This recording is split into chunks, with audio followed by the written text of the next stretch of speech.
I just wanted to remind everyone that we are recording the session and it will be available at the end. The lesson plan for today is currently being projected to you. We will be doing the introductions and the welcoming up until 10, and then at 10 we are starting with our activity and theoretical framework presentation that will be given to us by Yugeshni Naidu. And then we'll move on to the discussion from 10:35 to 10:50, and then have a short 10-minute break from 10:50 to 11 with a practical example and introduction to case studies by Johanna Turiokowski. And then we'll have, again, a quick discussion on that from 11:45 to 12 with a survey for 15 minutes straight after. We ask that you complete that survey within the allocated 15 minutes, and you will be given further instruction on that when the time comes. And then Thomas Hellman will be closing off for us today. Just a reminder that we are starting with the lesson now, and I will give a short introduction of our facilitator, Yugeshni Naidu. Yugeshni Naidu, she has over 25 years of working in both the public and the private sector. Yugeshni has gained a wealth of knowledge and proficiencies that maintains her drive towards performance excellence, integrity, and community-centeredness. She joined SALGA in 2021 as a senior manager with a focus of supporting and advocating community safety and asset protection in SALGA's member municipalities. She applies a transversal approach in achieving objectives, which assists in managing key strategic outputs, especially in her role at SALGA. She will be providing us with an activity and a theoretical framework presentation on the role of local government. Over to you, Yugeshni.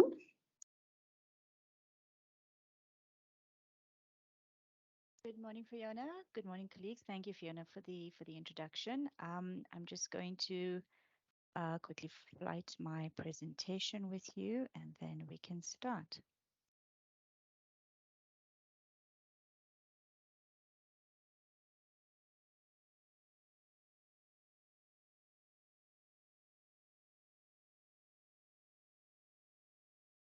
Fiona, can you actually see my presentation? Am I good to go? Hi, Yugeshni. Yes, you are good to go. Okay, fantastic. Good morning again, colleagues. Yes, as Fiona said, I'm Yugeshni Naidu. I am from SALGA, where I'm the Senior Manager responsible for community safety and asset protection. And I have the lovely opportunity today to take you through some of the roles of local government and local intermediaries in community safety, just to assist in the previous discussions that have taken place over the last 2 weeks. So I'm just going to do that so you focus on the presentation and not my face. All right. So just in an outline of what I'll be covering, obviously the legislative imperatives, looking at the socio-ecological model and how that has such a huge impact in what we do, the functions then of local government, and looking at that transversal approach, community safety intermediaries, and then just a summary and key considerations. Once I've concluded with my presentation, as Fiona did indicate in the outline for today, there would be a break, and then Johanna would actually assist in facilitating the next session, where we're actually going to speak to some of the practical applications via case study, which Tshwane Metro Police Department is going to be sharing with us through Charmaine Suttle actually has volunteered herself to take us through on that. So in terms of an introduction then, I think we're all aware that South Africa is currently crippled with extremely high rates of crime.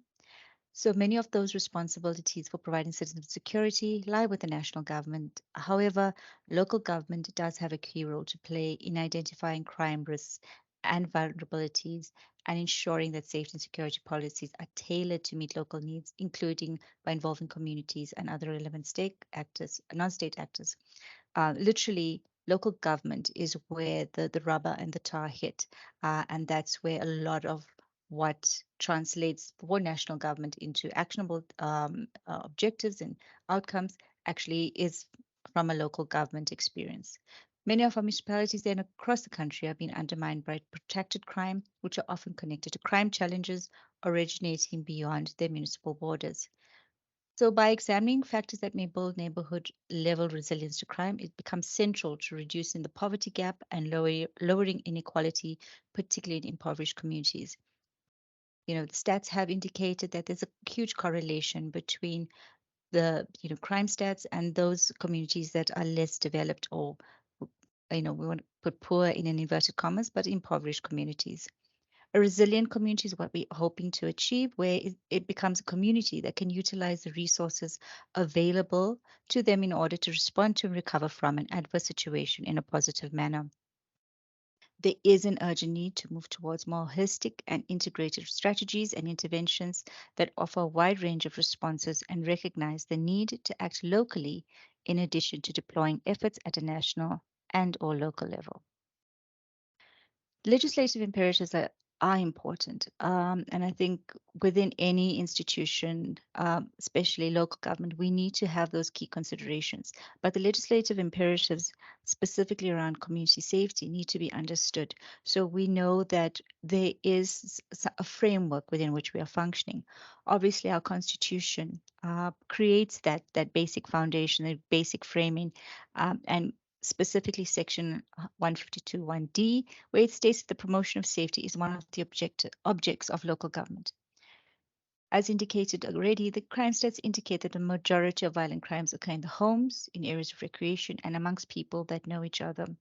So our responses must therefore go beyond policing and does require collaboration between law enforcement, local government, and civil society. The Civilian Secretariat for Police Service has developed the Integrated Crime and Violence Prevention Strategy, which becomes or has become the implementing tool for the 2016 White Paper on Safety and Security. The White Paper seeks to build safe and resilient communities, ensuring safety of all is the basis for improved quality of life. And the ICVPS also recognizes that safety is not the responsibility of the police alone, and it does advocate for whole of government and whole of society integrated approach to crime and violence prevention. So these are some of the legislation and policy frameworks specifically for local government in context of those legislative imperatives. Obviously, the Constitution, you've got from that, we've got our National Development Plan. For municipalities or local government, we have the Municipal Structures Act, you've got your Municipal Systems Act, you've got the White Paper on Policing around community safety, you've got the National Strategy on GBVF, the White Paper on Safety and Security, you've got your ICVPS. Within local government, you've got your integrated development plan and municipal bylaws. So you would find that there's a common theme derived from these legislation policy frameworks, where law enforcement operations of the criminal justice system alone are not adequate to address high rates of violence and crime in the country. And efforts at prevention need to focus also on victims and potential victims. So we're not focusing just on people who have been victims, but people who have the potential of becoming victims. And I think that's very key in understanding where local government and our intermediaries play a huge role. The activities aimed at preventing crime need to also address the fear of crime. I think a lot of us can relate to the last words of fear of crime, where we actually isolate ourselves, or we think twice before we take a drive down to the local shop or to just fill petrol into our vehicles, because we don't want to be another statistic of crime. So the whole idea is, how do we actually start looking at activities that prevent crime? Going back to our founding document or legislation that frames all of this is the Constitution, specifically Chapter 2. And it speaks to the safety imperatives for every citizen of South Africa, the right to safe environment, the right to education, the right to life, the rights of the child, the right to freely assemble, associate, and vote, the right to housing, the right to equality, right to freedom of expression, and right of arrest, detained, and accused persons. Now, some of you are probably wondering, what does the right to education have to do with the safety imperative? It is through education you will find, and that's, I think, one of the things we need to understand with the transversal approach is as safety is not just about law enforcement. It's about changing the mind to how we view safety, one. So through education, obviously, those awareness campaigns. When we look at the rights of the child, to know that children are empowered, that they know what is wrong and what is right, what is a right act or wrong act, not from a religious point of view, but from a moral, from a values point of view. So these are some of the key imperatives I think we need to understand and we need to appreciate, not just at local government level, but I think as society as a whole. Going back to the white paper, because I think it's key in unlocking a lot of the role that local government can play within community safety, where the white paper actually draws on the vision of the National Development Plan, and it advocates for society where all people firstly live in safe environments. They play a role in creating and maintaining that safe environment. They feel safe from crime and violence and conditions that contribute to it, and have equal access and recourse to high quality of services when affected by crime and violence. I think the last bullet is very important for us to understand that access to some sort of remedial, but it's not just remedial, it's high quality of services. How often have we gone into any police station or sought any assistance from any government official about something that has happened? And the kind of reception we receive always makes us reconsider whether our what we've just experienced is serious enough, or is it worthy enough, or should we even bother? And these are some of the debates we have, and that's we we become contributors of the crime that is in place at the moment in society in a way. So very important, just going back to that statement that I just made now, is that socio-ecological model of violence. The white paper on safety and security actually draws on this to say, what are the factors that actually sort of create this culture of crime or create this culture of violence, create this culture of us perpetuating and allowing things to happen? And it looks at, I think, four major components of any socio-ecological um, setup or framework. And that is firstly, you, the individual. It looks at then your relationship, and it looks at those relationships within context of the community within you actually live or you function, and then the society as a whole. Um, Going back to the individual, there has to be we have to look at the cumulative impact of risk factors to a crime and violence in a person's life. So if the individual is, continuously has a low self-esteem because of the general negative attitudes that they themselves have because of the abuse they've either witnessed or been a victim of, or the bullying that has gone on, these are some of the things that will face or sort of frame their relationships. So in their relationships, they found then in conflict, how do they handle conflict resolutions? Who are their role models, especially patriarchal role models? Are they supported emotionally or are they unsupported? These are some of the risk factors that then spill out into our community, where we have a feeling, do we belong? Do we have support from our judicial system? Are we living in poverty or what we believe is to be in a poor environment? Do we have employment, or is there a lack of those employment opportunities? So it all goes back to the individual and how the community supports or actually aids in elevating or actually supports the negative notions that the individual may have. And then it translates back into a society. I know, just to go off script a bit, and the whole issue with Thabo Best, I think all of us on this platform could have a huge conversation. You're looking at the Thabo Best scenario from a socio-ecological model of violence, and have actually use him as an amazing case study and unpack him as the individual, how he had the kind of relationships he had, the community then he grew up in, and the society that that actually used these inequalities or the lack of social cohesion that he had experienced for him to become and evolve and become now, I think, as an aside, a possible Netflix series for us. But these are some of the things that we need to consider when we're actually talking about crime prevention. We cannot just look at it as, oh, we need to fix something. It's what are those factors, those risk factors and those protective factors that are available to the individual, to those relationships those individuals have, the community for that individual, and then just the general society. So we need to be finding opportunities of what is already present in community. Example, through our NGOs, our churches, our recreational offerings, where this individual has an ability to be part of something that is bigger. The ultimate aim is for social cohesion, where we are able to assist each other, be one in terms of how we're achieving our goals and what we want to actually do regarding crime and violence in our society. The WPSS also speaks of stages of prevention. So you've got your primary stage, you've got your secondary, and you've got your tertiary, where your primary looks at those broad societal interventions that address structural issues. Basically, by addressing underlying risks for violence, by reducing risk factors and strengthening the protective factors in a community. So, how would this just translate for you? What are some of those underlying risks for violence? Where is a person's house located? Do we have enough security? What kind of access do they have to school? What kind of roads are they using to school? How do they get to school? What are they passing when they get to school? So these are some of those underlying risk factors. On the secondary stage of prevention, it looks at the targeted interventions for groups of people who are known to be at high risk for violence. So either victims or perpetrators. So our high risk are normally our women and our children.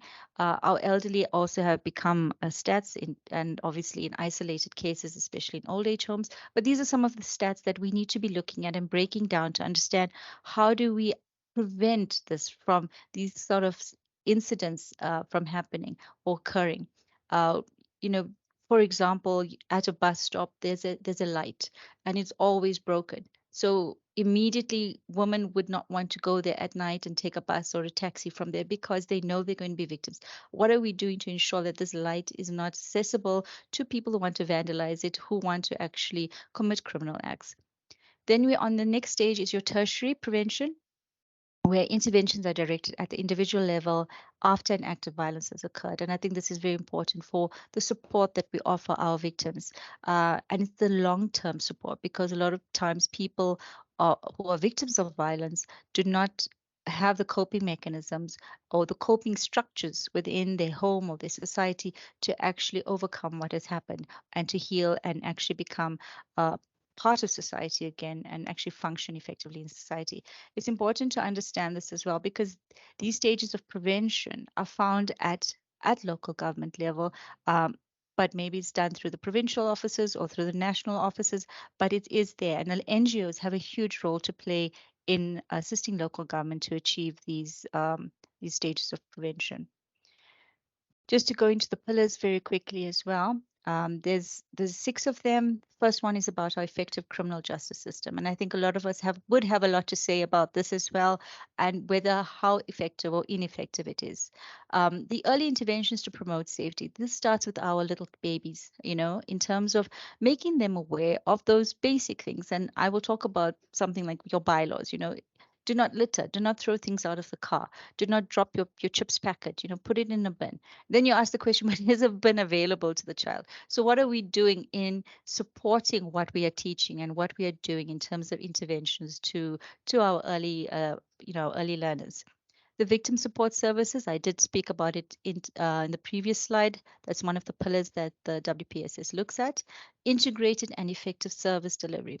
This is very key. I think this is where local government also plays a huge role, where if you want to so fix a traffic light because the traffic light is always out, it's become a hotspot for hijacking. It's not just Metro Police or the traffic police or the SAPS who need to be vigilant. It is what are we doing as local government to ensure that that traffic light never goes out? What are we doing in terms of making the road markings safe? What are we putting up cameras? What kind of sense of clarity are we giving our citizens to say you don't have to be fearful when you approach that traffic light? Another very important thing is safety through environmental design. Our parks are, a classic example of where are the toilets located, where are the trees planted, where are the tall shrubs, and is it maintained? Do we have enough bins? And what are the access to the parks? How do you enter? Who has entrance? Who can gain entrance? And what are we doing to ensure that we built the park, but how are we maintaining that park? And who's maintaining it? And is it done regularly? Then the last pillar is our active public and community participation, where we need to get our communities involved. I think a lot of the just generally societies become very complacent in saying, but government, you need to fix this. Whoever government is, why you're not, doing it on my behalf. And they become extremely complacent. So that active citizenry participation is key as well in driving a lot of our community safety agendas. And we do this a lot with our NGOs, but also through our other IGR partners. So contextualizing our local government then, the whole of government, whole of society approach is key. Just to highlight, and I think a lot of you are aware of this, that community safety cannot be delivered by one sphere of government alone.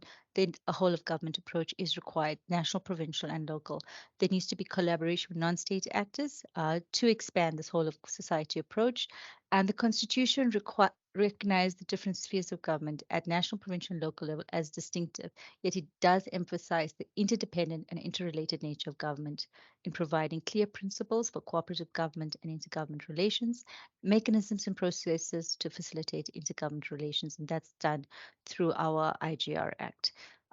Just on the little side there, you will see other key actors are non-state actors, our civil society organization, communities, police services, local business, and partners. Important for us to understand as well for local government, there's a huge difference between what is safety and what is security. Safety, in essence, is preventative in nature, where we seek to reduce the risk of different forms of violence, and we focus on a more broader and holistic approach. Security is responsive. So safety is your environmental design issues. It's making sure that you maintain your municipality cut, your long grass is cut, your road markings are in place, your street signs are in place. Because often if you're driving at night when there's load shedding and you don't know where you're going to, your Waze is not working because it's load shedding, and your data is messed up because of the network. Clear street signs help a lot in you getting safely to your destination. It's a simple thing, but it has such a huge impact to someone who's driving in an unknown area in terms of, do I feel safe driving now? Security is where our police force, our metro, our traffic, they come, they respond to something that has happened. So they focus a lot on the response with the criminal justice sector, and they seek to protect against threats. So that is how, when you securing yourself, you make sure you've got burglar guards in your house, you've got an alarm system, you've got whichever security company on call 24/7.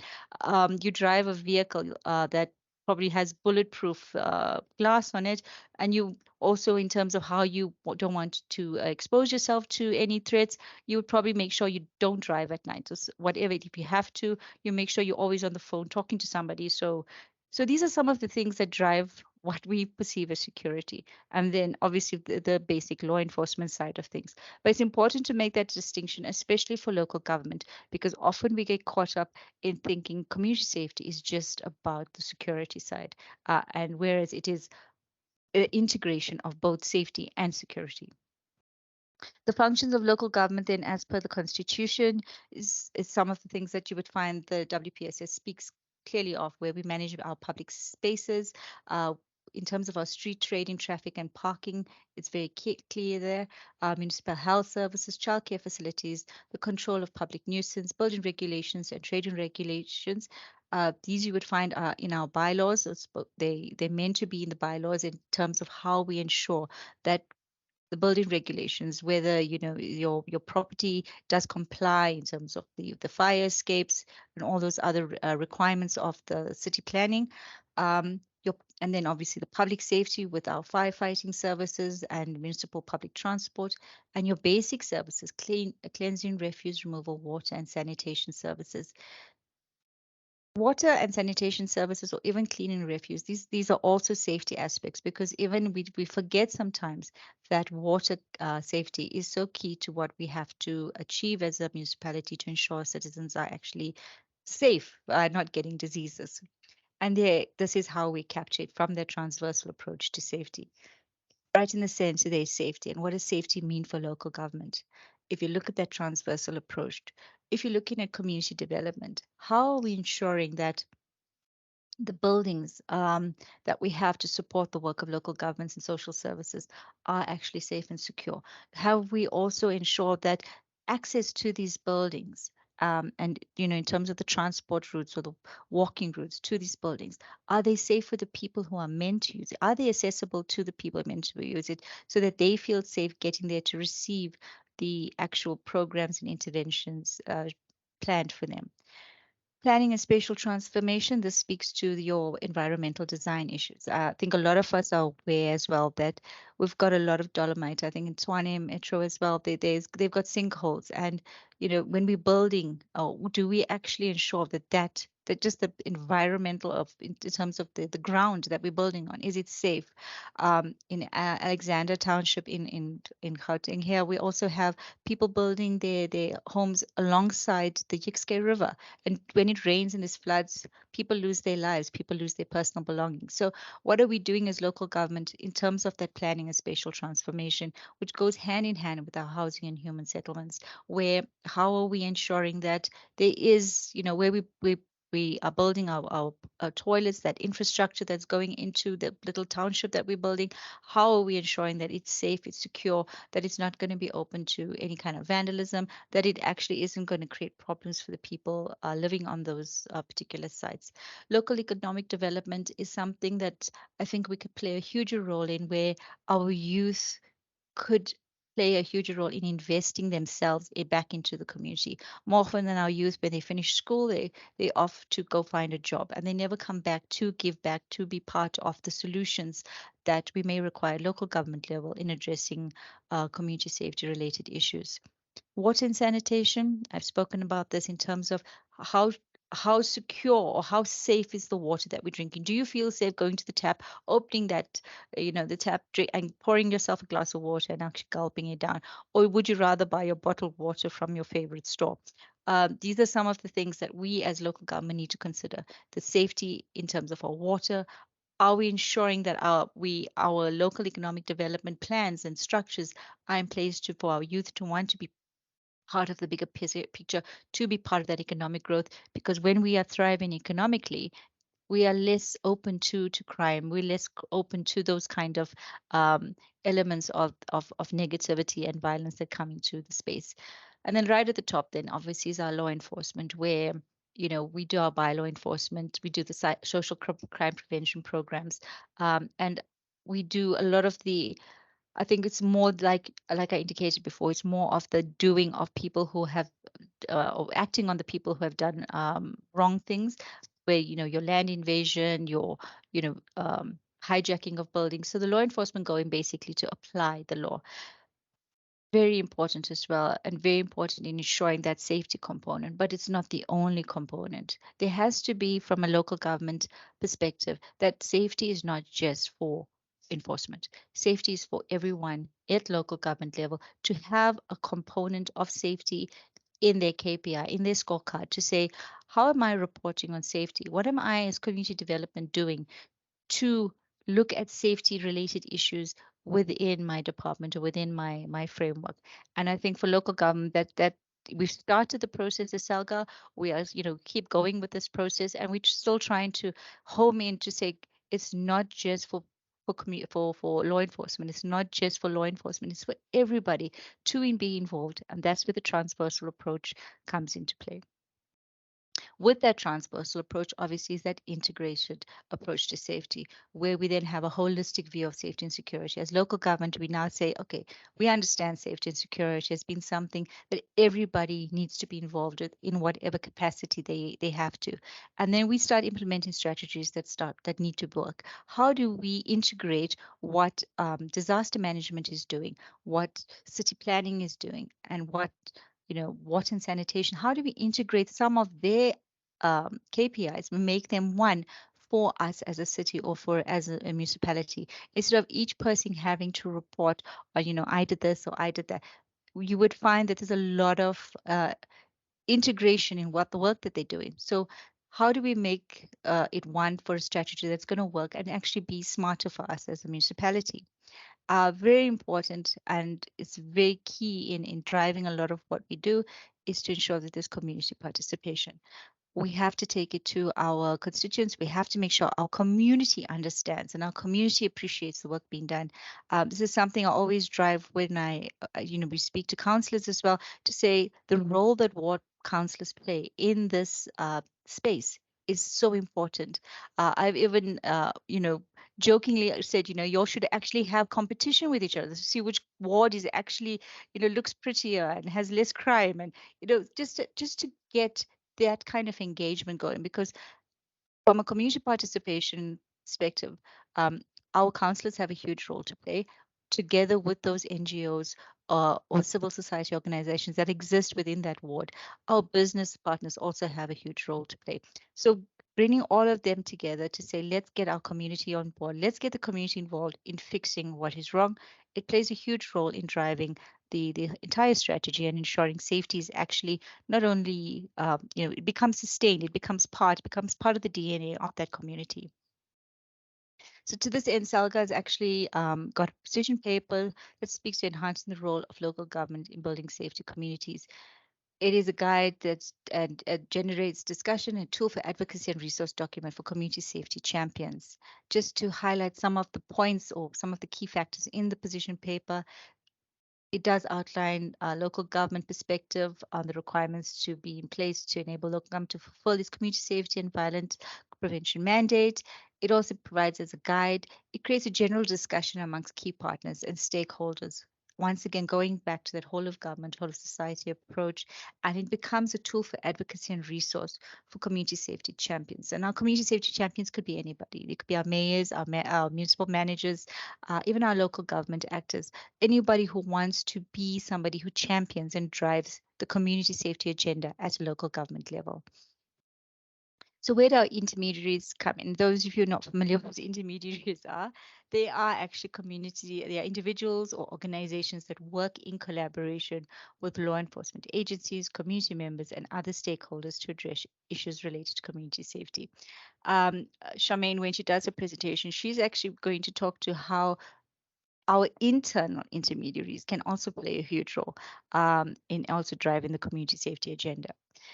The community safety intermediaries are often selected based on their knowledge and experience in working with community and may come from a variety of backgrounds, such as community organizers, social workers, or religious leaders. I think our religious and our faith leaders are often, we say, because it belongs to that particular sect or religion, we're not going to, but the whole thing of religion bringing people together is so key in driving a lot of what we do in I think as a support to our communities and individuals who become victims of crime as well. The CSIs can play a crucial role in improving community safety by building trust between law enforcement and community members, helping to identify and address the root causes of crime and promoting collaboration between community members and law enforcement. And I think this is very important because at the moment there's this huge distrust that most South Africans have to law enforcement. They do not believe that law enforcement has their best interests at heart. And our CSIs become the sort of mediator that person who facilitates these concepts on behalf of community members, because community members are normally very emotional. They want action now, and you would find our CSIs would come in and actually assist in sort of calming the waters and strategizing with law enforcement to say, okay, let's try and do it like this, and sort of working hand in glove on achieving those objectives. The role of the intermediaries then, and these are some of the ways in which they can assist with community safety, and they include building those relationships. CSIs can work to build relationships already, like I indicated, between law enforcement agencies and community members. Very important as well is the support that CSIs can provide to individuals and families affected by crime, in terms of accessing resources and navigating the criminal justice system.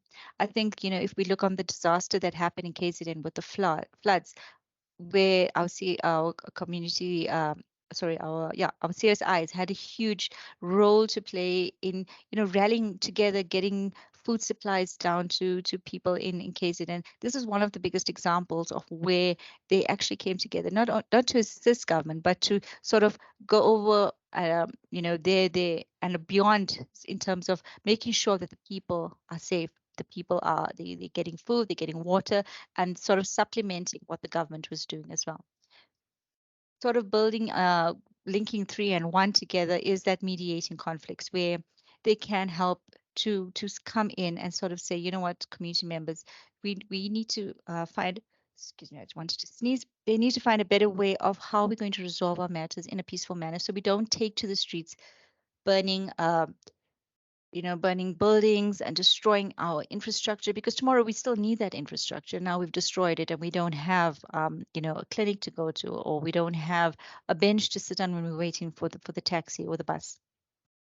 And very important, I think, in linking that back to the role they play with local government is actually promoting prevention, where they can assist local government to identify and address the root cause of crime, because they are there on the ground. They understand the challenges as well, where they can address issues of poverty, the lack of education. What are some of the drugs and the drug addiction problems at the moment, and then assist in promoting prevention strategies. And these are just how the intermediaries and safety plans, because very important for any local government is to have a safety plan. And by having a safety plan, you're actually ensuring that you're improving your community safety, collaboration, and trust and understanding. So basically, the first step is to do that assessment, conduct a safety audit for the area. So they would assist in, being able to help get all the data for local government, then speak to some of those safety and intervention plans, or some of those safety and intervention objectives, develop a guide, action implement with using the CSIs to assist in how we're going to bring our partners on board to say, we've got this challenge. This is how we would like your assistance in implementing. Use it as an opportunity to learn and revise what has actually happened. How can we go back to the drawing board? What needs to be done differently? Which community needs, different kind of support, a different kind of intervention. This is where, local government feels so terribly under-resourced, and where the CSIs come in to play that sort of force multiplier role for them in addressing their safety plans. But just in summary, and then just some key considerations for us this morning is we need to ensure that there's a capacity building and skills development programs for local governments where we also incorporate the local CSIs. Creating this awareness, creating this need, especially the role that CSIs play in assisting community safety agenda, is very important. We also need to enhance the capabilities of municipalities to build safer communities, which is something that SALGA is busy with at the moment, making them appreciate their role, understand their role. And with our position paper, we are sort of making headway, not as fast as we'd like, but we are getting there through our safety champions on the ground. Very important as well is that institutionalization of community safety in local government, where it's not just for the public safety department, it is within, it's the entire municipality recognizes that, or the local government municipality recognizes that community safety is our agenda. Another, in summary, is the strategic integration of community safety intermediaries in the municipal planning cycles, which I've just spoken to now, where intermediaries understand this is our, this is the planning cycle of our municipality. This is how we need to fit in. This is how we need to feed information so that they become part of the solution. Very important as well is those collaborated, strategic, and joint enforcement by local and provincial national government and law enforcement structures and our CSIs. So there has to be this continuous collaboration. There needs to be these continuous strategic conversations and joint law enforcement or joint operations that are undertaken to make sure that everybody is sort of working at fixing what the challenges are.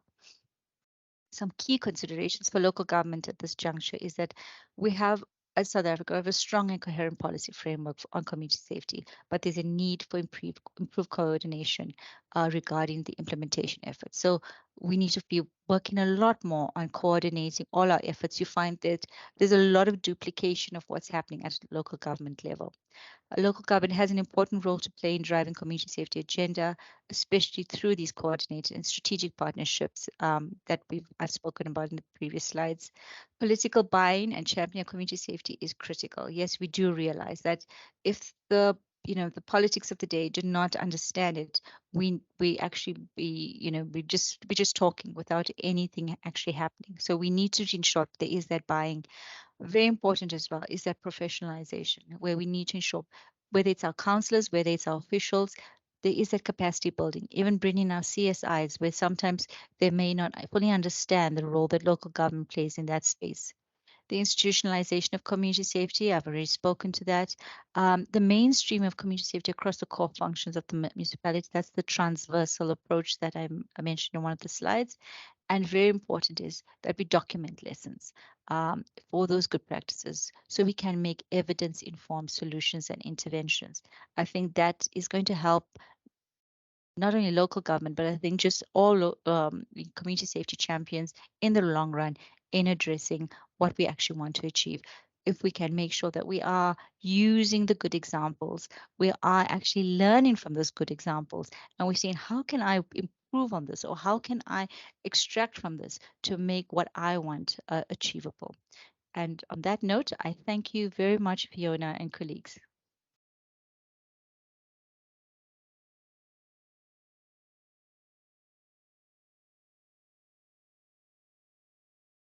Thank you so much, Yogeshni.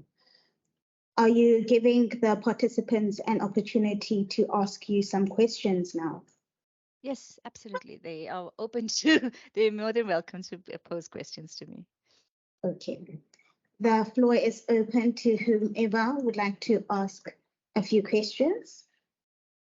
Please indicate with the raised hand.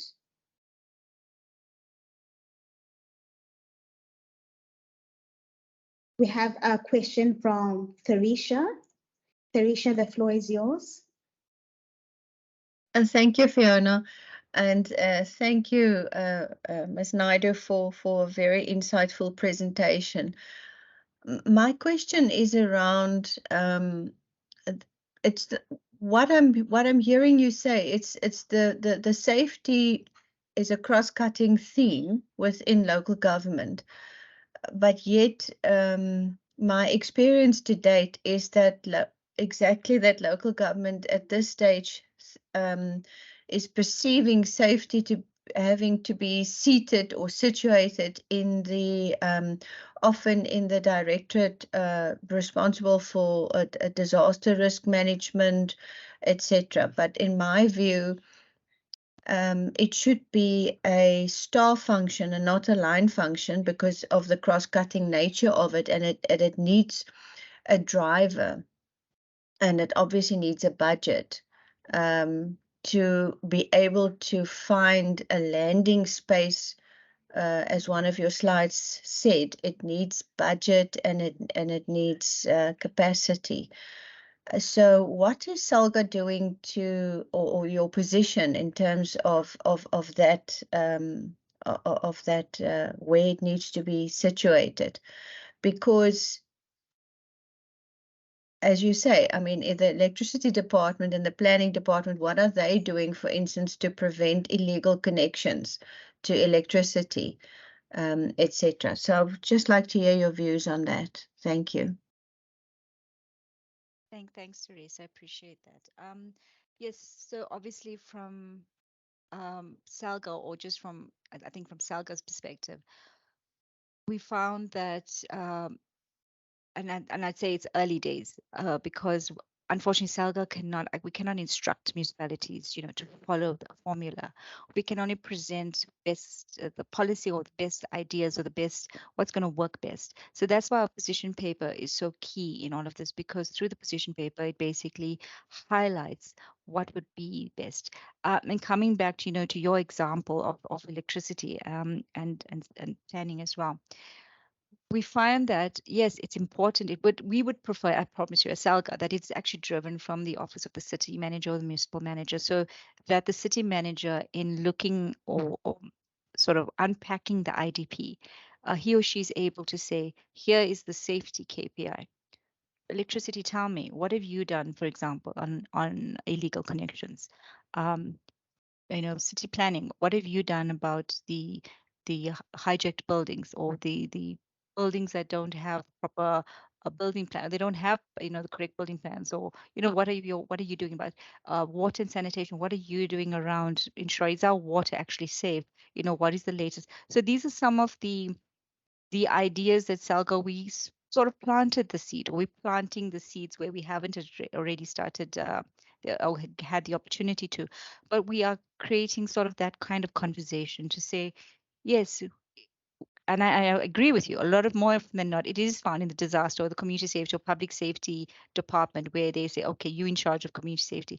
But the whole idea is if the champion actually sits somewhere where they can actually look at a document against which people need sort of a bound to, and we go to the IDP because it's in there, it's part of what you have to talk to. Then from there, the agenda becomes that whole integrated, it becomes transversal. And like I said, unfortunately, I wish SALGA could say, you have to do it. We are unfortunately not in that position. We cannot actually give that instruction. We can only say, this is what we suggest. This is how it would work best.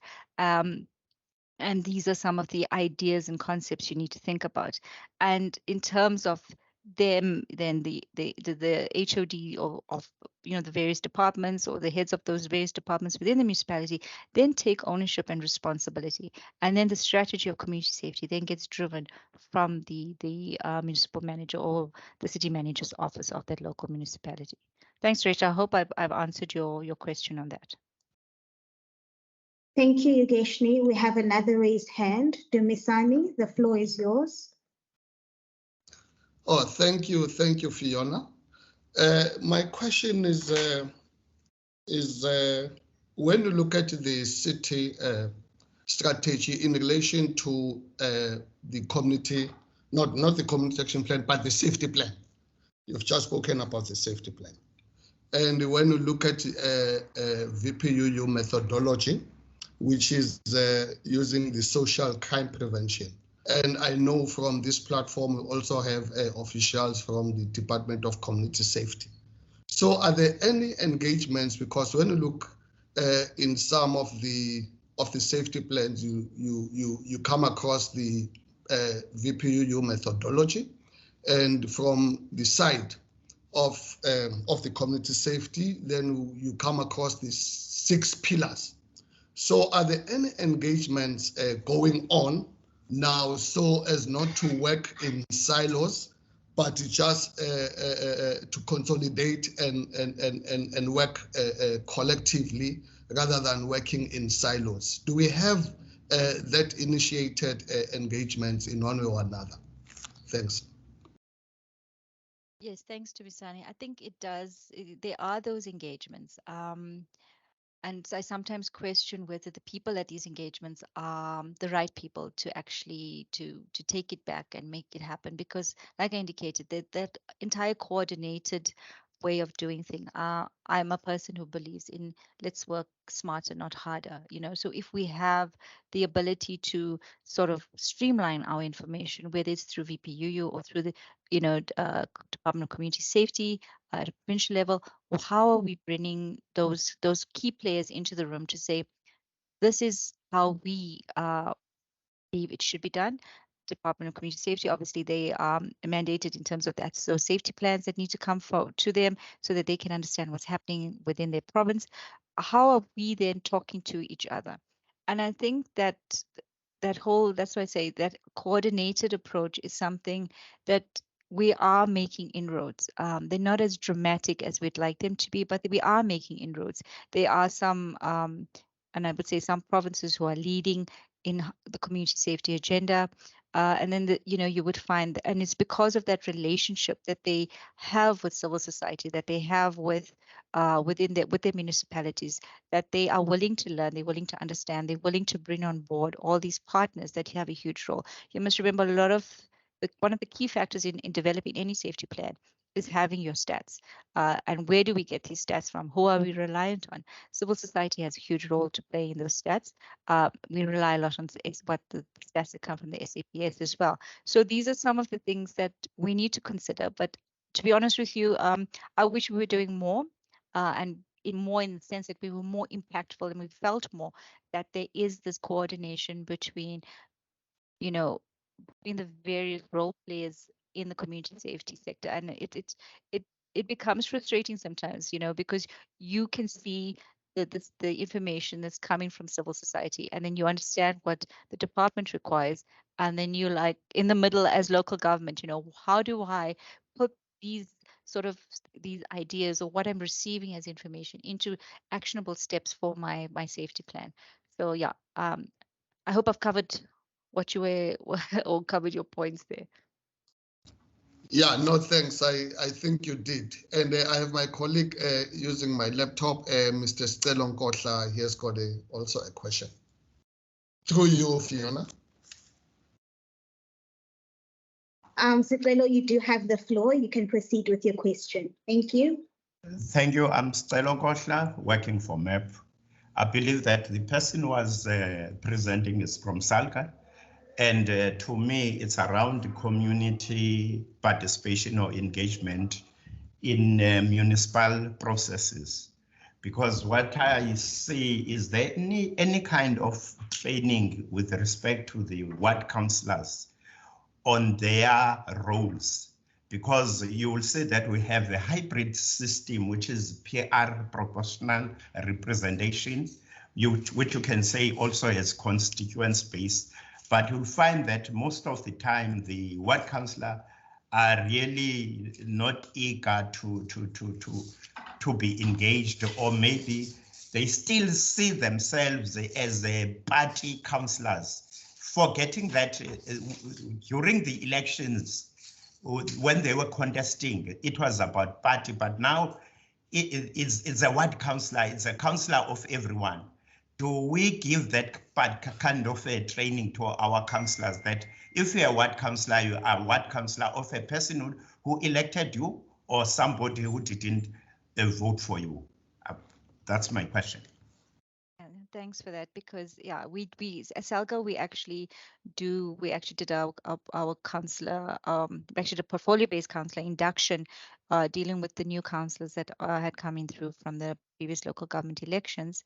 And I think I did use the example, and it was actually at all these sessions with the different provinces that we went through to, where I spoke specifically to ward councillors to highlight their role. But over and above that, we also do have a pocketbook, which between GIZ and Civil Secretariat, we've developed a pocketbook for all our councillors that basically becomes a little book where if they're not sure of something, they can go to quickly and refer to what do I do in the situation. So it's more, a guide for them related to community safety issues, just to help them. But yeah, it is a concern. And as SALGA, we do engage. We now rolled out to our provinces, our provincial colleagues. We have rolled out specific training for the various municipalities to bring all councillors on board, so they understand their role in the community safety agenda. So that is happening.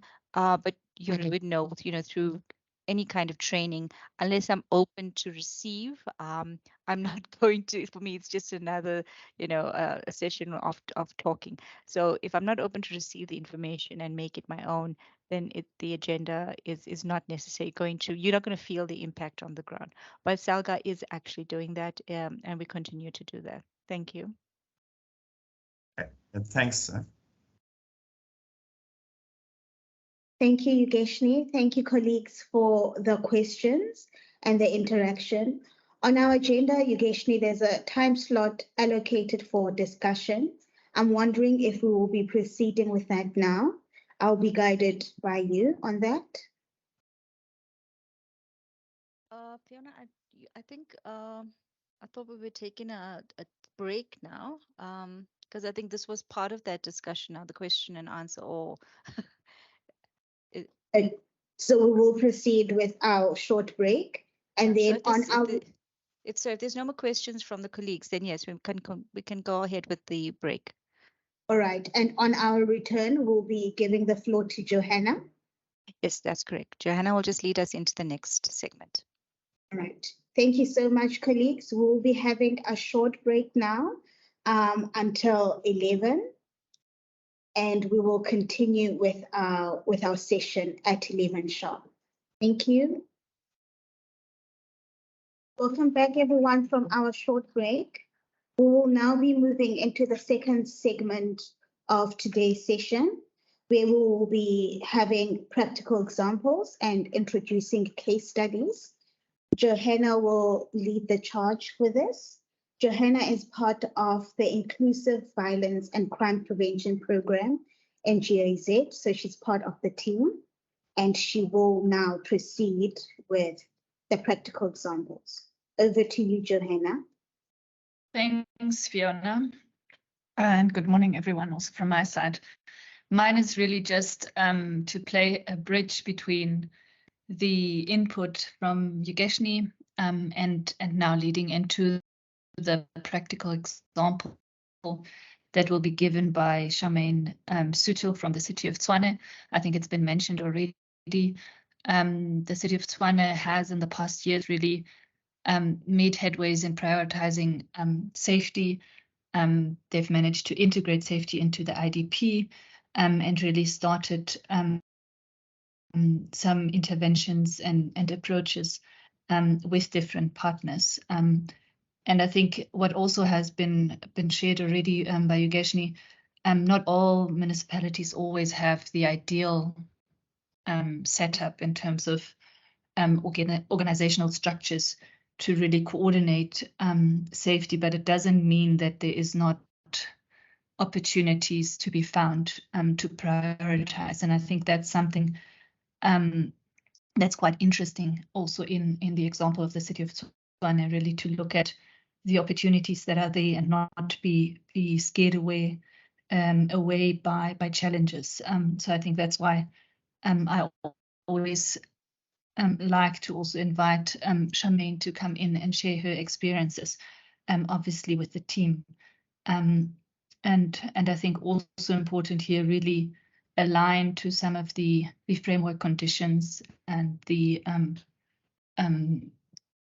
legislative framework that Yogeshni has shared, or really having the ICVPS and the different themes in mind to look at where can we look at really integrating safety and having that, I think, the transversal approach that has been mentioned always in mind. So with that, Charmaine, I know you're on standby, so I'd like to invite you now to come in, and you can fly to your presentation if that's fine.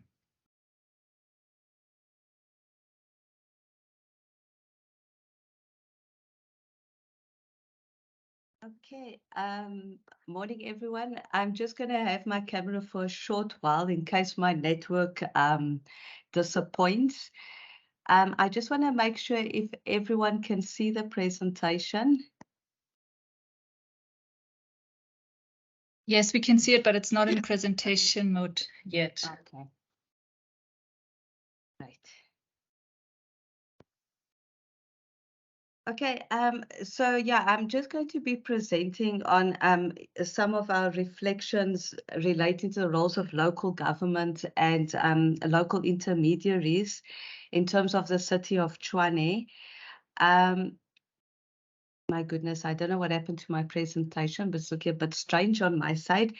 But I'm not going to go into too much detail because I think Yogeshni did present on the policy and strategic framework. But I've pretty much clustered our presentation around, the main thematic areas in the white paper on safety and security and the roles of local government. So just a few inputs and examples. In terms of the integration of safety planning, Tshwane previously had a safer city policy that was developed during 2006 and was last revised in 2014. So during the last revision, we did have a strategic safety coordination committee in the office of the city manager. However, that was disestablished.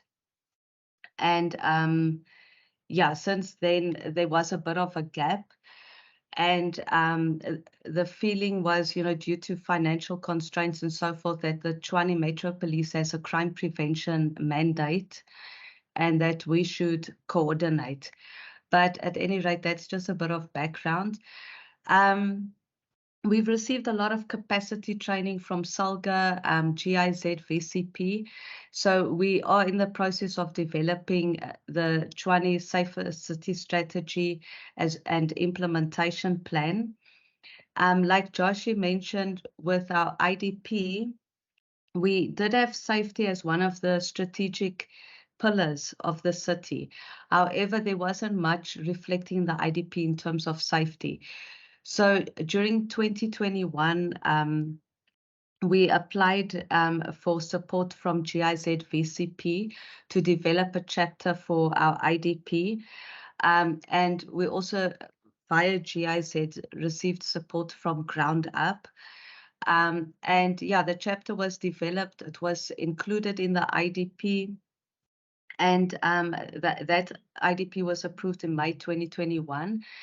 And now on an annual basis, we do revise the chapter just to give update on progress that's being made and our short to medium term goals around safety planning and implementation.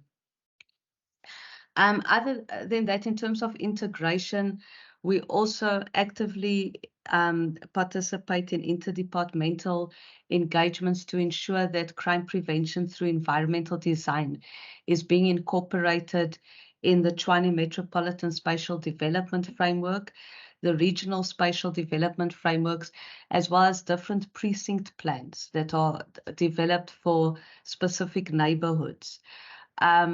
So that from the draft stage, it's included before the public participation commences, because otherwise it will be neglected.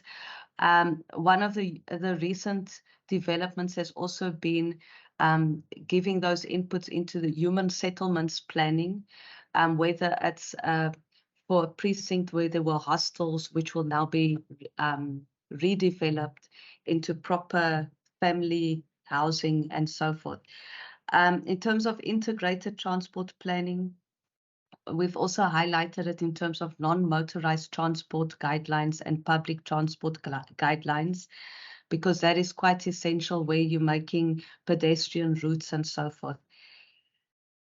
With the budget and resources, we don't specifically get a budget to run safety programs. However, once crime prevention through environmental design is mainstreamed into other planning, those tend to be funded through national grants. We've also made use of EPWP and the Public Employment Program grants for various projects in the city. For instance, Human Settlements has used it to conduct audits of all the informal settlements in the city and so forth. And then there is funding for specific projects relating to our substance abuse program and social crime prevention. In terms of aligning bylaws and policies, as those of us in local government know that bylaws have to be reviewed on an ongoing basis. So there are different interventions that have happened recently. For example, in terms of the land use management bylaw, looking at it looks at provisions to relax certain conditions for vulnerable areas. So, for instance, if people want an early childhood development center, that one would look at more lenient rezoning requirements to allow for that. We also have an internal municipal service district bylaw. I think a lot of people know it as city improvement districts. And currently we have a partnership with the Hatfield City Improvement District, and the Roslyn area is also in the process of becoming an improvement district. And there we have active partnerships, but particularly in Hatfield, we have partnerships with the University of Pretoria, which is one of the main tenants inside that precinct. In terms of the law enforcement side, I think everyone will know that bylaw policing obviously requires a multidisciplinary approach, where you need building inspectors, fire safety inspectors, health inspectors, and so forth. So we have regular joint operations looking at areas such as bad buildings, non-compliant liquor outlets, and those type of issues which can really contribute to unsafety in a city. With the realignment of policies, the one example I just wanted to share was typically in the past, complaints related to homeless people were referred to the Metro Police. And there's not much that you can do in terms of policing when you get complaints about homeless people. So back in 2010, we wrote a report to MACO highlighting that you can't criminalize poverty and that there's a need for a city development approach, as well as a department that must lead the coordination of homeless interventions. So a homelessness policy was developed, and that was last revised in 2019, and that is driven by our social development department. So they have a partnership with the University of Pretoria and the Tshwane Homelessness Forums and various NGOs. So during COVID-19, I think a lot of cities realized that the issues of homelessness was a priority because of all the, housing issues, lack of access to water, sanitation, health, and so forth. So they established a center with the university, various NPOs, and also conducted a survey. And that survey was conducted by NPOs on behalf of the city and the university. And the reasons for homelessness in most cases was unemployment, followed by alcohol and substance use, and then also the result of family trauma or the loss of a loved one. So there was also a definite interlinkage with the substance abuse program of the city. Okay, and then in terms of resourcing for implementation, as I previously mentioned, we don't have a central coordinating directorate in the Office of the City Manager. The TMPD has 3 legal functions or legislated functions: road policing, bylaw policing, and crime prevention. So in terms of the crime prevention mandate, the TMPD is coordinating the safety plan. And yeah, in the future, we will see as resources allow if such a unit could be developed. But in the absence of that, we're trying our best as a city because obviously safety is a priority. IGR forums, there's various platforms. We participate in the Urban Safety Reference Group, which is convened by South African Cities Network and GIZ VCP, the Municipal Community Safety Network. We also participate in the Gauteng Community Safety Strategic Sessions, the Gauteng SAP Strategic Sessions, although there's more on a policing side. And then there's various operational coordinating structures such as the local drug action committees, CPFs, and so forth that we all actively participate in. In terms of our public employment program, we're currently running a project where we're using community members who were recruited and are paid a stipend through that grant to collect safety audit data so that we can develop our first safety strategy and implementation plan. So that is a 6-month program. It started in December. It will end in May. We did a smaller pilot in the previous financial year, and there we only had about 31 PEPs. At the moment, we had 350 PEP participants, but some of them have gotten jobs and things like that. So at the end of March, we had 343 PEPs. So as a Metro Police, I trained regional coordinators. If you see the first photo, that's some of our regional coordinators, so that they could understand what safety is about, safety planning, safety audits, why we're doing this project. The second photo is of our Region 6, that's our Mamelodi, Eersterus area, the PEPs with the regional management. And yeah, and then just a photo of one of our PEPs in action. and things. So yeah, we're quite excited about the project. It is a challenge if you don't have a lot of supporting resources and things like that. But I think despite all the logistical issues, it has been quite a good project. In terms of partnerships for evidence-based monitoring and evaluation, as I said, we participate in the Urban Safety Reference Group, and one of the USRG outputs is the annual State of Urban Safety in SA report, which helps us to monitor long-term trends on a city level. We've also had engagements with the Institute for Security Studies to assist us with crime mapping. And they are also a NPO that we are working with. So for the Sustainable Forums for Community and Public Participation, relating to our community safety forums, we actually, as a city, had our CSFs approved by council back in 2014. So yeah, that was a bit before the policy was approved. And the meetings were held on a quarterly basis, but I think there was a lack of understanding what the CSF was supposed to do and how it differed from CPFs. There was a bit of difficulty in getting stakeholder participation and so forth. So back in 2020, 2021, with our former MMC and some CPF representatives, we assessed the functioning of the Community Safety Forum.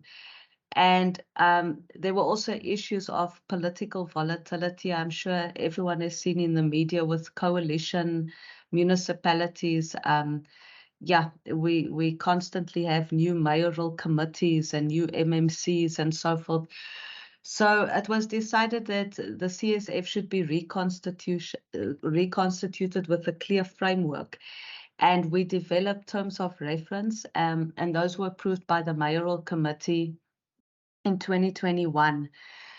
But it still has been a challenge to re-establish a CSF because we had recommended that it be convened by the city manager's office. One of the decisions that was taken is because of the volatile politics, it was hamstringing the CSF. So similar to the Disaster Management Forum, the CSF could be chaired by officials. So yeah, there have been some challenges with that. We have submitted a request to the city manager. So it looks like it will be delegated to the Tshwane Metro Police to convene those. Like I said, there are resource constraints, which also translates into personnel constraints in certain offices.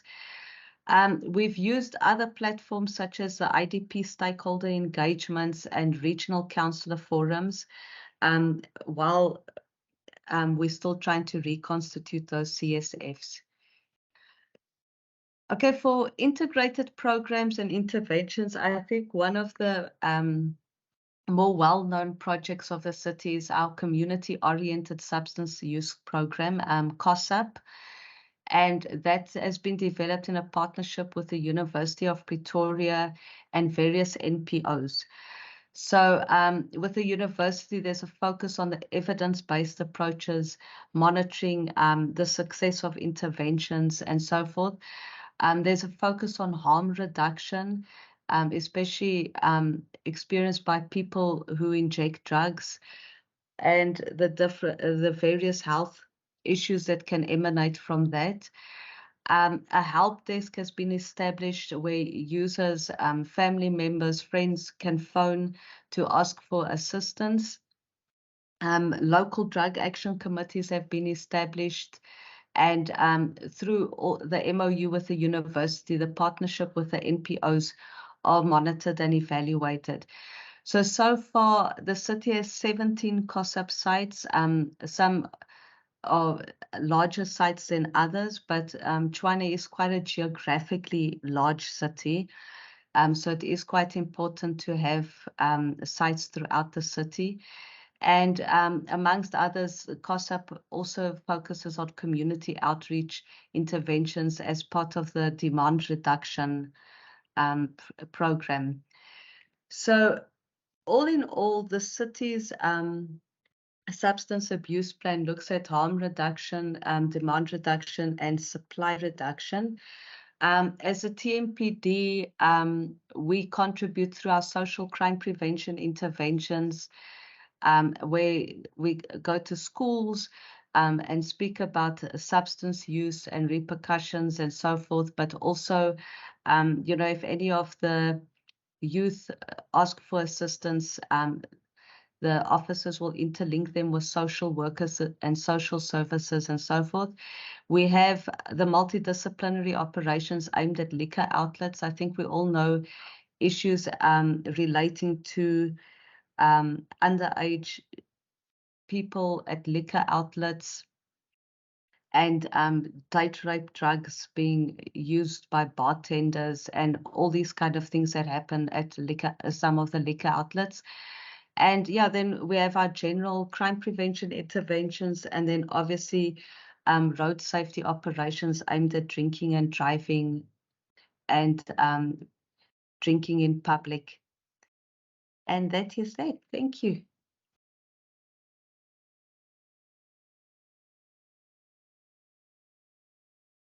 Thank you so much for this presentation, Charmaine. We will be opening the floor again to questions from the participants. Could you please indicate with a raised hand if you are ready to ask a question at this time? The floor is open.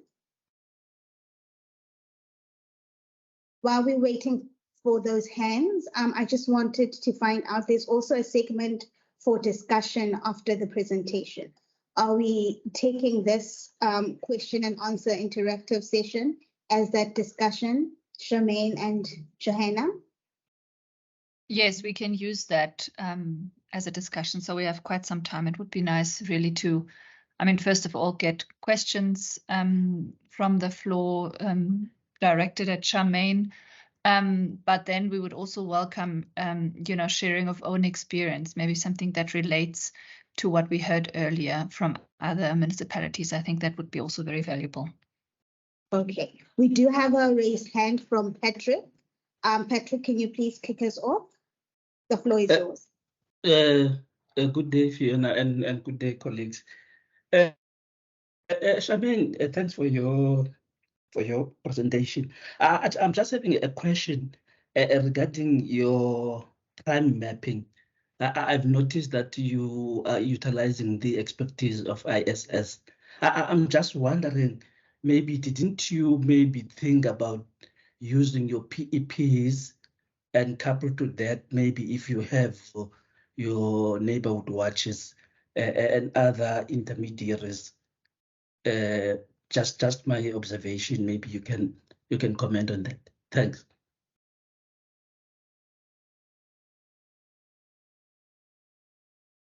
Thank you, Patrick. Yeah, I think with the safety audits, we always look at a range of sources. So for the ISS, that'll be more in terms of a research institution and the mapping of official crime stats. But with our PEPs, we developed various safety audit templates. So one was on general safety, one on gender-based violence, one on transport safety, and the other one on social facilities and school safety. So that information, because the project is still underway, we're getting a lot of information and we're busy capturing it. The ISS said they could possibly help us to map, but yeah, there will be financial implications so for that one, I'm still working on that to see if we can map the safety audit data. But we are, at least for now, capturing what we have so that we can analyze that and use it as part of the safety plan to say this is what emanated from the community.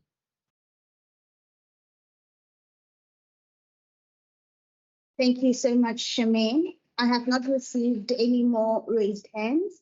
I just wanted to remind the colleagues that we are looking at practical examples and case studies. So it would be helpful and quite interactive if we could have a few volunteers or a few examples from you guys in terms of anything that relates to what was presented by Charmaine this morning. So this session is, we're not going to only dedicate it to questions, but we'd like to give the opportunity for anyone who'd like to share how they are practically implementing the various ideas and principles that Charmaine has shared with us today.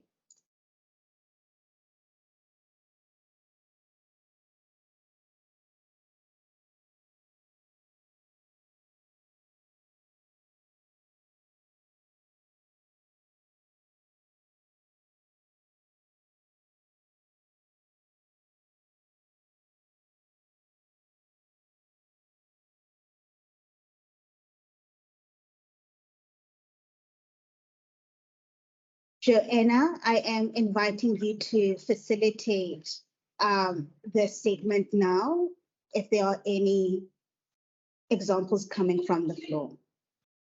Thanks, sure. Yeah, I hope that we have colleagues in the room that are able to share at least snippets of their experience and really looking into some of the aspects that that Yogeshni earlier, but then also Charmaine has alluded to, really looking at the experiences of advocating for the enhanced role of local government within the municipality, but then also looking really at those partnerships and also if there are examples of really area-based approaches where those partnerships between the municipality and other intermediaries play a role. I think that would be really great. Kenneth, I see your hand. You can come in first. Thanks.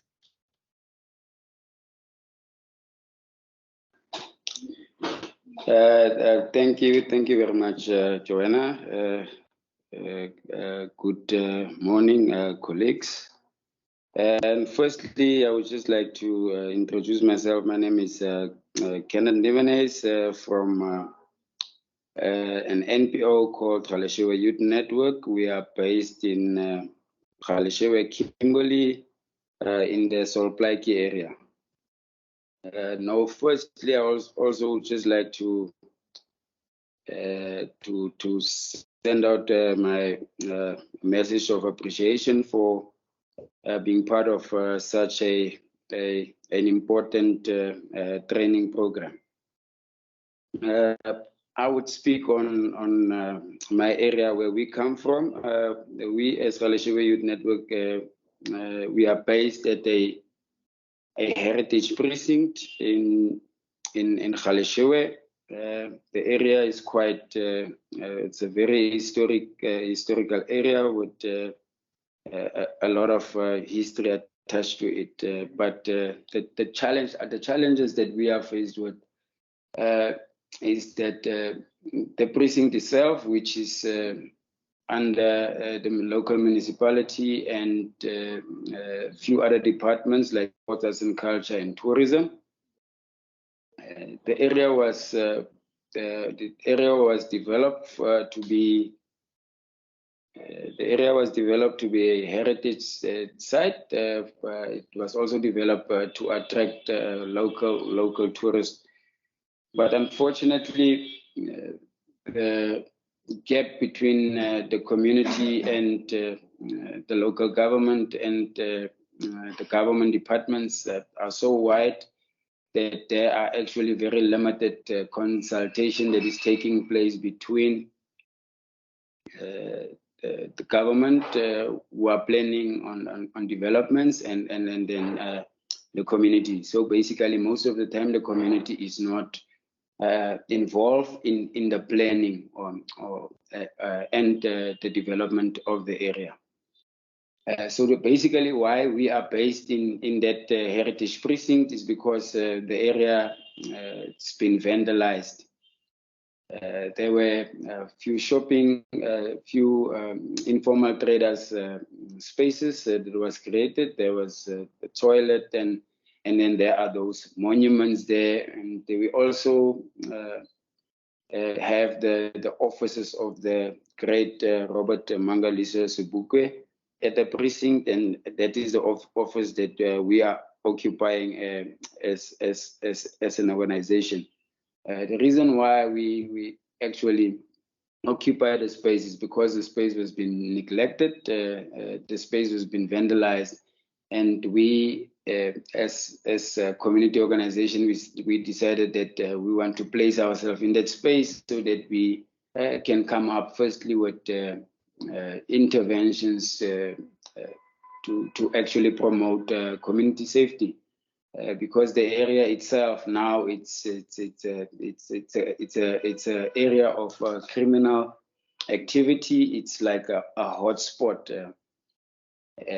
after the space has been vandalized, because the area and stuff that we have picked up. So the area used to have fencing, but the fencing has been stolen, and the area is currently not fenced, so criminals would get easy access into the space, and they would actually carry on with vandalizing the space. Community tried to intervene, but from our side, we just felt there is no collaborative work. We don't have work hand in hand with the local municipality.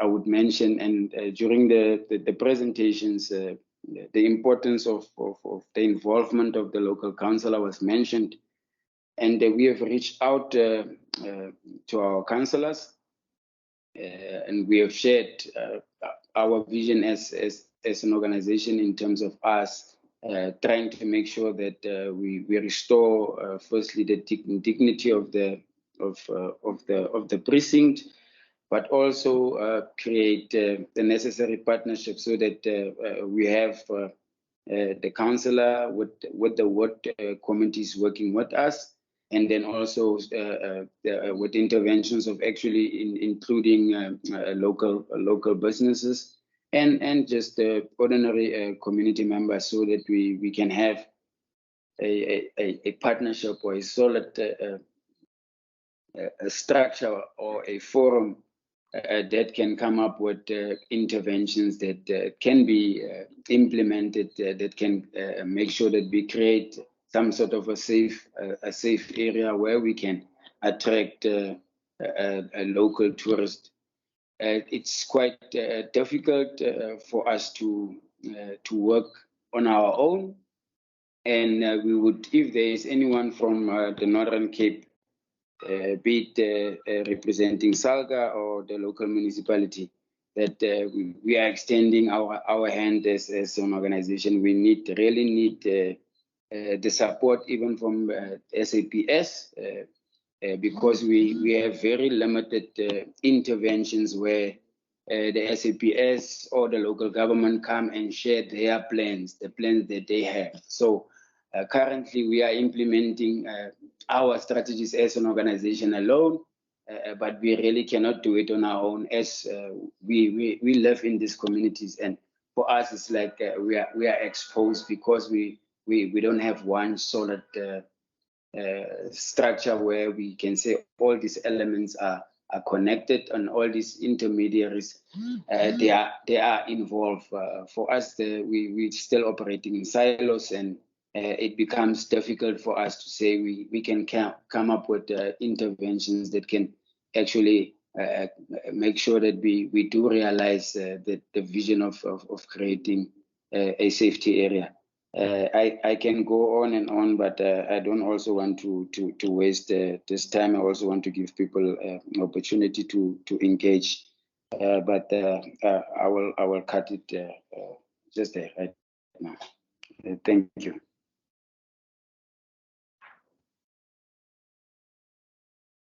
Thanks, Kenneth, for sharing from your side, and very quite interesting to hear also from the perspective of a civil society organization, and really the need to create those partnerships. And at least, I mean, from the SALGA Northern Cape perspective, definitely, I think we can put you in touch. But I think for now, you are working on some projects that hopefully can continue. I see two other hands. Bafikile, I think I saw yours first. Would you like to come in? Oh, yeah, the other one was close. Thanks. Thank you very much, colleagues, and thanks for the opportunity. Bafikile Mkize from Ekhaya neighborhood in Hillbrow.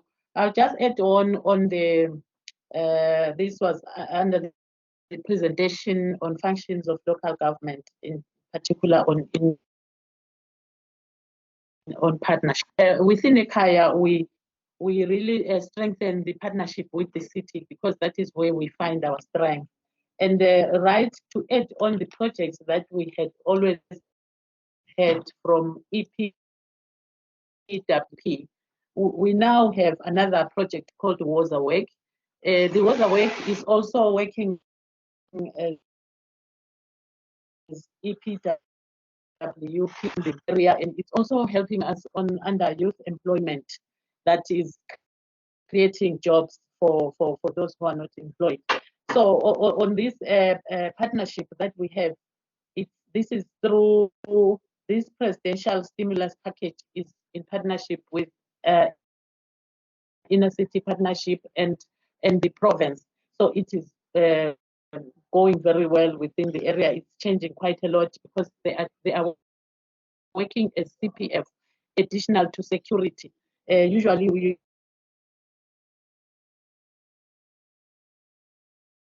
used to only but we are having the EP, the Wozawake people, of where we are looking at more than 100 and something going forward within 3 shifts.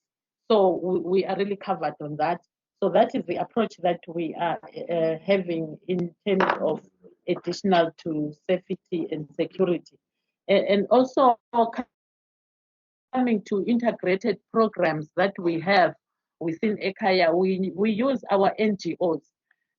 We have got MES as our NGO and Outreach Foundation. Basically, those two are the ones leading within the community with the integrated programs that help the community. MES have got some rehabilitation programs that help the people that might have lost have not done well in life, from drugs, from anywhere. They take them through the assessment centers and change their lives. And when they have done that, we also take those same participants that have gone through MES. We use them as our cleaners in the precinct. So we have actually had a big number going through us. Within a month, they change them. After 3 months comes another group. After 3 months, another group. So it's a program that has worked very well for us, because it's they call it MES program, which is called God Restores Our Wealth. We are using them as our cleaners, and they're doing very well. They also do skills development and job placement programs, and they also do the outreach and social relief programs. So they are all these are the integrated programs that we use within the neighborhood to address some ills that are happening around the area. And also we have Outreach Foundation that takes them through some job skills, like training in carpentry, all those jobs done by hand, which are needed outside. So we eliminate quite a lot who have been living in the streets, coming through these programs, and also helping. Yeah, that was my just contribution to add on top of the integrated programs that we do. And the last one being Ekhaya, having the social development of building the young ones through soccer, because soccer has been the tool of eliminating crime. When people play together, they know each other. So those are kind of the things that we intervene with, besides our core mandate of doing social housing. Thank you very much. That was my contribution.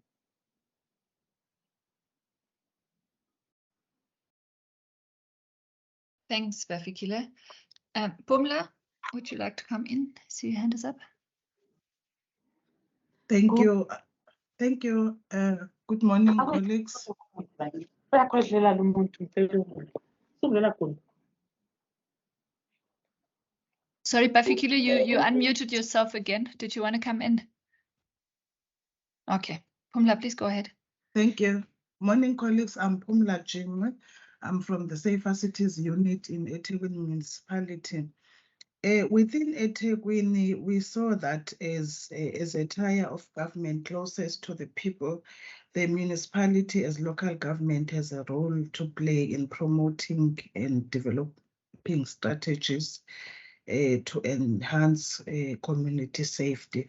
So in that, we collaborated with SAPS nationally, and we launched an integrated Safer Cities program that seeks to address the safety and issues of crime within the municipality. So that program was launched in 2020, and it's working very well in addressing crime and other aspects relating to effective policing, crime mapping, and social crime prevention. So that integration is with also other government departments that play a role in the issues of safety. Then within the, we also have an EPWP program wherein we have safety volunteers that are deployed in different wards that are also assisting in terms of monitoring safety. And those EPWP volunteers are also, they also play a role, you know, when we are conducting programs in addressing issues of safety. Also, the CSF was established, as we all know. I've had so many conversations regarding the challenges that most of us are facing in terms of ensuring that the structure is kept effective. We did establish the CSF also, and but we still have those challenges in terms of bringing all the departments and other role players to ensure that the structure is effectively functioning. Then also with regard to the issues of homelessness, we are all aware that homelessness is an issue.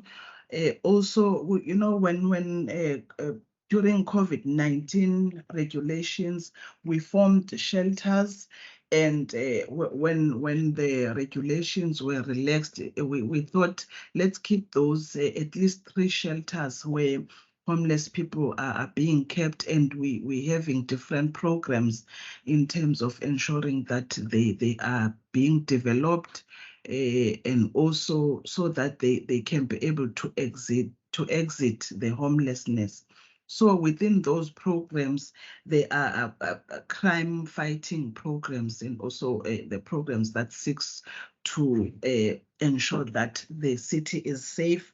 Within those, we have a City Changers program, wherein we collaborated with the UIP in the inner city, where homeless people were identified within the shelters, so that they ensure that the areas, some areas, especially the promenade along the beach, are safe. So we deploy those for them to monitor the promenade, to look out for any criminal activities, and also to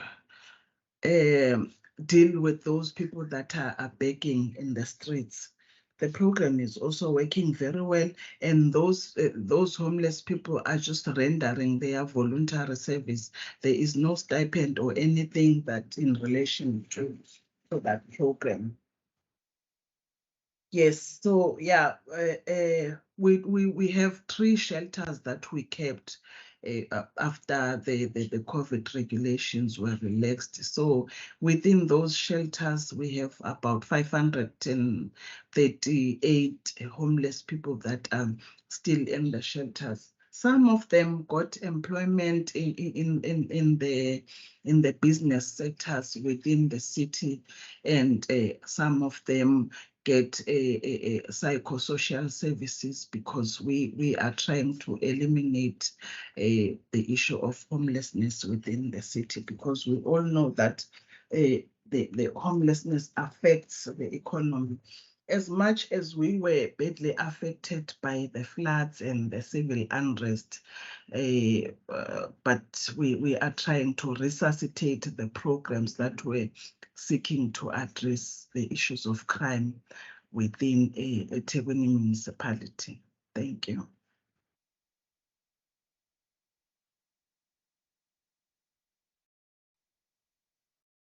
Thanks, Pumla, for sharing. Faith, would you like to come in? Thank you very much, Chair. I think what caught my eye from today's presentation was the work that Tshwane is doing. My name is Faith Shabangu. I'm the area manager for a nonprofit organization called NICRO, which stands for National Institute for Crime Prevention and Reintegration of Offenders. And part of the work that we also do, since we focusing on crime, is we're not only looking at the community, specifically just in the communities. We also working with schools, and we've got one project that we have been running. This is our second year. It's called the Safety Ambassadors. And we have basically approached various schools within our communities in the 5 regions that we have in Gauteng.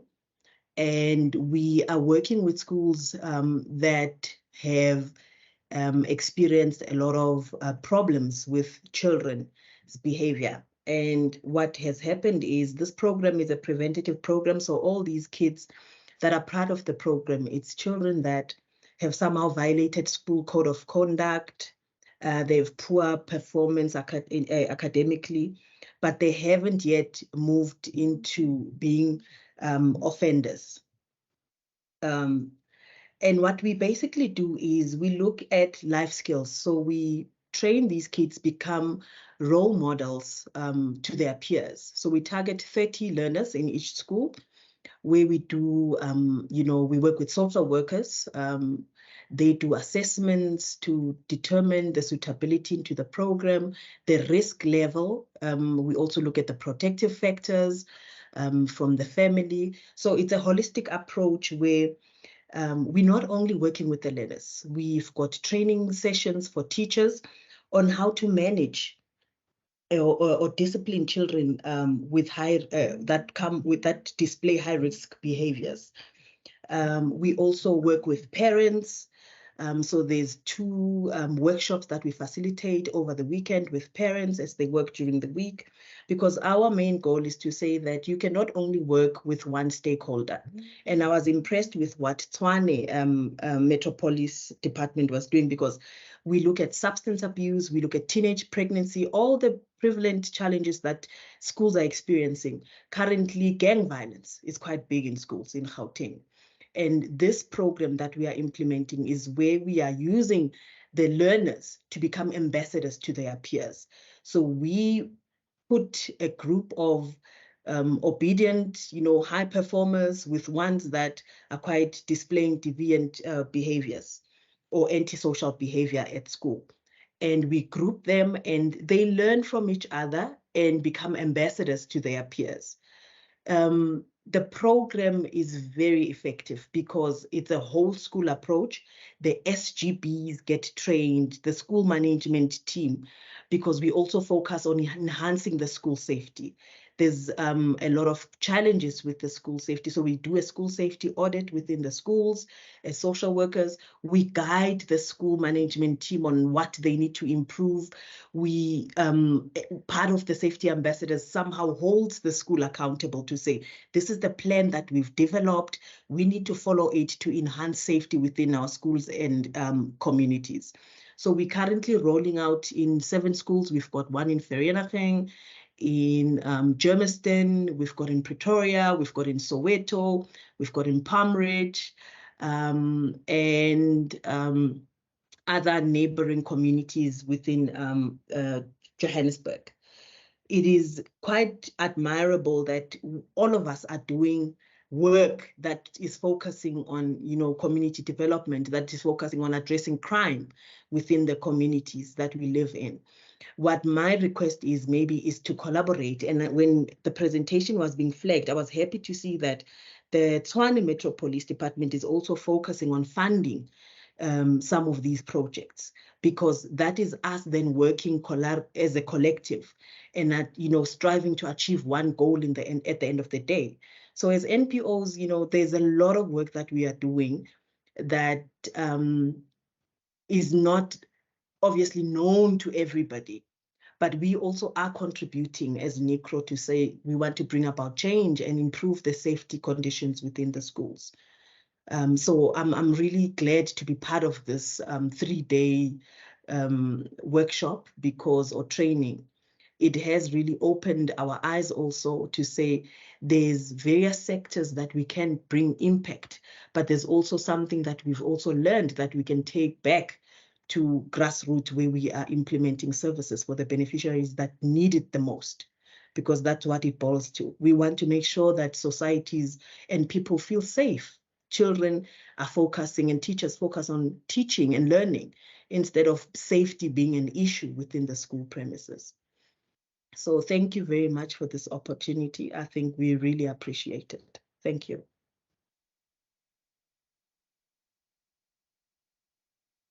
Thank you, Faith, for also bringing in your angle. I think really quite interesting to hear from the different participants and the different angles from really civil society and from the municipalities. Is there anybody else who would like to share or pose a question to any of the colleagues who have shared so far, or the earlier presentations, obviously?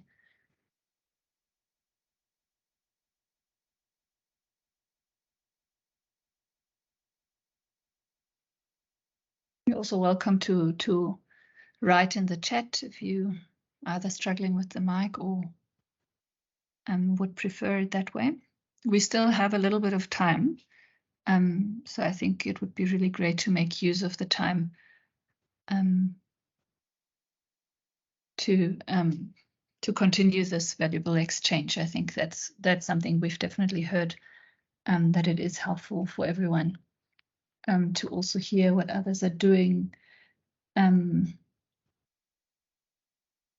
Especially, I think, and it's come up, I think, in some cases where partnerships do work really well. There are specific approaches. Others are still looking to strengthen those partnerships. So I think it would really be great for you to even ask each other questions of certain approaches, how you've gone about it, or like Faith now very specifically, to also pose questions to Tshwane. Bafikile, would you like to come in again? Yes, thank you. I would like to, I was touched by the safety ambassador, and I'd like to find out how can we partner, because within Ekhaya, we also have got schools around here, and we have seen around that there are young children especially from the bad buildings, these hijacked buildings, who are getting into crime. And they also just wait for their peers.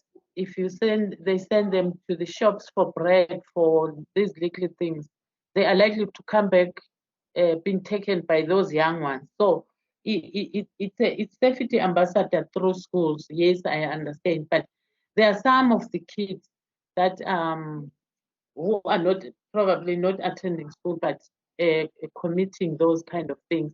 But my question really was to how can we partner in one of my schools here in the inner city, especially in Hillbrow. I would like to have this introduced to one of the schools. Thank you.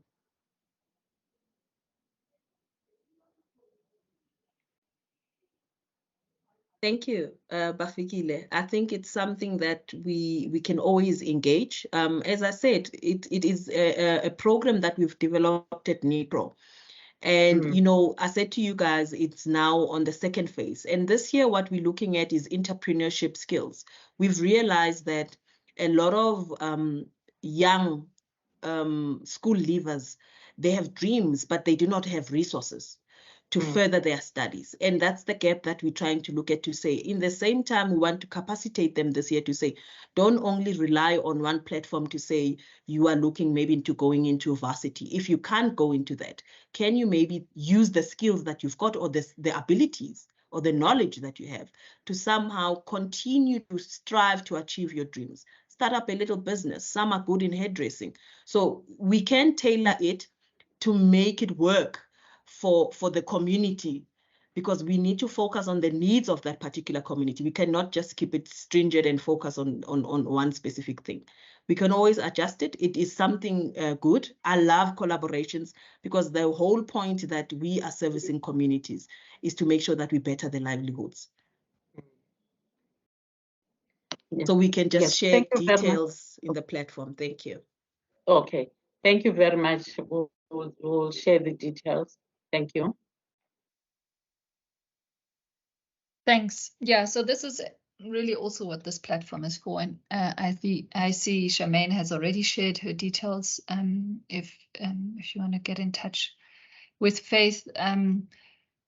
So I think this is great. And if there's anybody else who would like to come in or ask a question, then please do so now. Otherwise, I think I will then hand back to Fiona, and we might be able to close a few minutes earlier.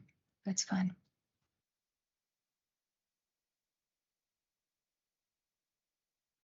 Thank you, Johanna. Thank you, Charmaine, as well. And thank you to the colleagues who have shared their experiences and have shared the projects that they are working on, just to bring some fruitfulness and some depth to the presentations that we saw today. We will be handing over to Thomas Hellman to close us off. You will remember Thomas from the first session where he graciously welcomed everyone and introduced Sprint 2. So he will again graciously thank everyone to close off the sessions. Hi, Thomas. And I just wanted to also thank you for joining us. Over to you, Thomas. Thank you, Fiona. I wasn't sure if I was going to get an agenda item myself, but thanks, colleagues, for hanging in there and also filling out the survey, the online survey in the meantime. Yeah, my job is, I think, fairly easy. I just wanted to say a few words of thanks. Today, as all of us know, it really marks the end of the Sprint 2 online capacity building process to a course where I think it sparked quite some interest from different stakeholders, from different spheres of government, from civil society sector, to look at how ABVPI can be sort of like institutionalized, and how do we go about ABVPI, our area-based violence and crime prevention interventions, at a localized level. Having said that, of course, I would very much like to say a big thank you to the VPOU team, to Fiona in particular, who did a very excellent job to engage all of us as the overall moderator of the capacity building sessions. I'd like to thank Michael, Tulani, and Petang for the VPOU input and providing us with the understanding of the VPOU methodology to look into how data is an important issue around ABVPI. ECD centers is an important issue in ABVPI. Tanya, who's not here today with us, but who I think provided us with a really good overview of how we go about integrating gender-based violence and the issue around intersectionality and to mainstream that. Today, of course, as the third session, to our SALGA team, to Gesh, to Yoshi, and also Charmaine for preparing and for really providing us with insight around the role of local government and all the inputs that was also then triggered through your first inputs from other colleagues around their own experience. I'd like to, of course, thank also the team that's sort of like really in the backup and made it possible that the training, the online training, which is not always as easy, actually really is possible to do. Katrin in particular, to Kim and to Iris and anyone else in the backup team that I may have forgotten.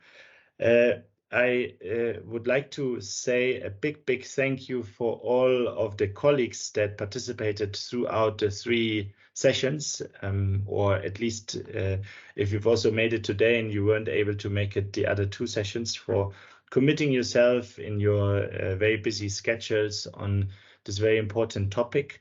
And then I'm going to close off where I think I wanted to also make just another announcement is that, of course, the training for some of the selected municipalities and civil society sector organizations that will participate in the ongoing mentorship training from VPOU and through the sprint measure, we will continue on the 9th and the 10th of May, of course, in an in-person training, which is combined with the Endavo game, our gamified tool that we've been testing and we've been rolling out with some of the local municipalities, and we will continue to do so on the 8th of May.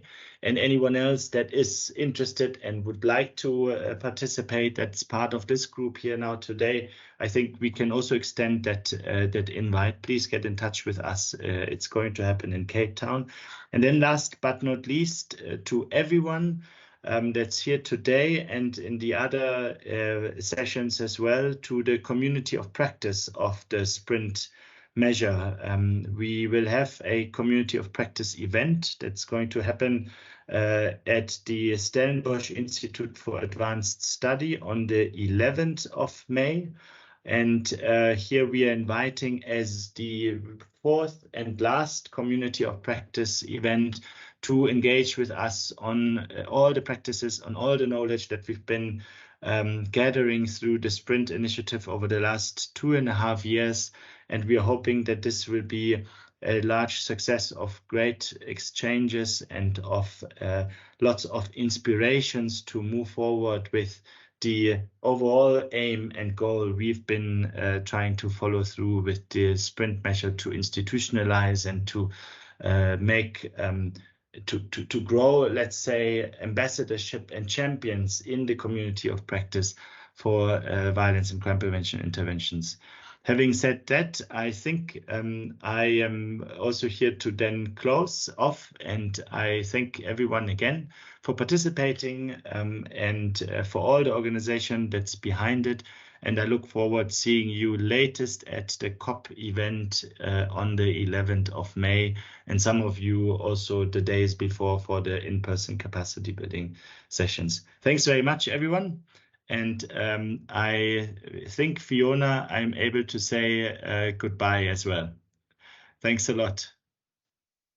And all the best. Over to you, Fiona. Thank you very much, everyone. Thank you, Thomas.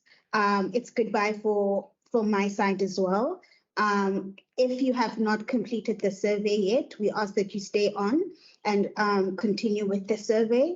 Thank you, everyone, for joining us today and for the past 2 sessions. Goodbye. Goodbye. Bye. Thank you. Bye-bye. Bye. Thank you. Bye. Bye. Thanks, everyone. Bye-bye.